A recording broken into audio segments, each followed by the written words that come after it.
अच्छा जी, सलीम साफ़ी साहब ने हमें ज्वाइन किया है। मिनी बजट की हम सुबह से बात भी कर रहे हैं, पर्सपेक्टिव भी हमने लिया है, हुकूमती पर्सपेक्टिव, अपोजिशन का।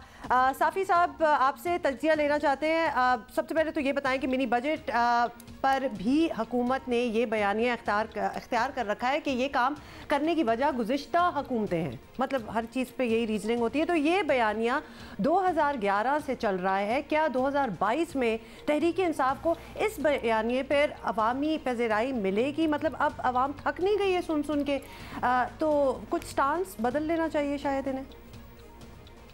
मेरे ख्याल में करीब वो दिन भी आ जाएगा कि जब इमरान खान साहब और उनके तर्जुमान ये कहेंगे कि जी असद उमर जिन्होंने मईशत का बेड़ा गर्क कर दिया, उनको हमने सेक्रेटरी जनरल भी क्या बनाने का ज़िम्मेदार भी नून लीग है और पीपल्स पार्टी है।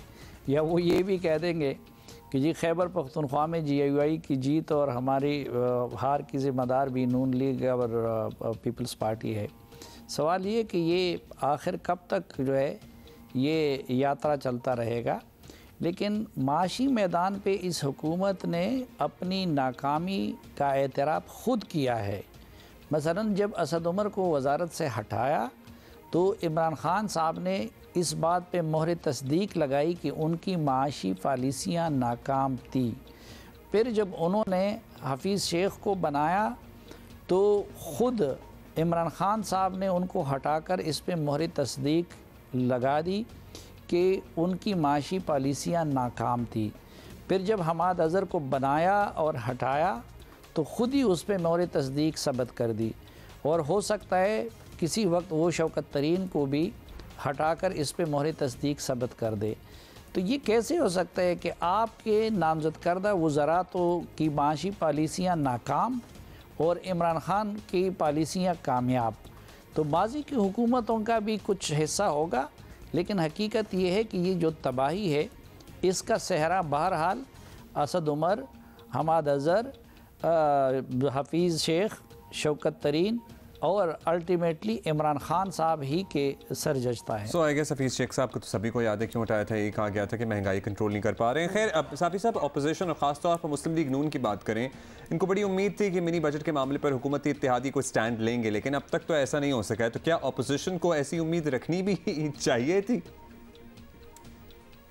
अब पहली बात तो ये कि इस अपोजिशन को अपोजिशन कहना भी मुनासिब नहीं है। बदकिस्मती ये है कि जो हुकूमत है वो हुकूमत सारी अपनी हुकूमत चला रही है अपोजिशन के माजी पे और हाल पे तनकीद के ज़रिए। और जो अपोजिशन है वो सारी उम्मीद उसने लगाई हुई है हुकूमत से और हुकूमत को लाने वालों से। न हुकूमत के पास अपनी कोई स्ट्रेटजी और हिकमत अमली और हल है, और न अपोजिशन के पास न कोई अपनी स्ट्रेटजी है, ना कोई हिकमत अमली है।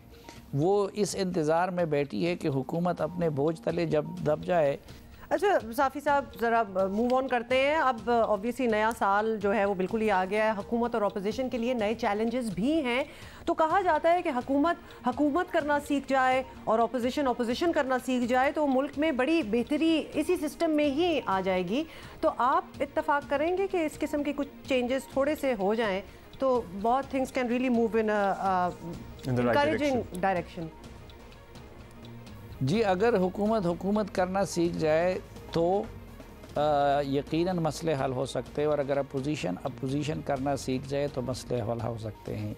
लेकिन ये दोनों काम नामुमकिनात में से है कि इमरान खान साहब और उनकी टीम हुकूमत करना सीख जाए, ये नामुमकिन है। या जरदारी साहब और मुस्लिम लीग नून अपोजिशन करना सीख जाए, ये भी नामुमकिन है। इसलिए मुझे इस मौजूदा जो सिस्टम है उससे कोई तवक्को नज़र नहीं आती बेहतरी की, क्योंकि हुकूमत नहीं कर सकती और अपोजिशन नहीं कर सकती।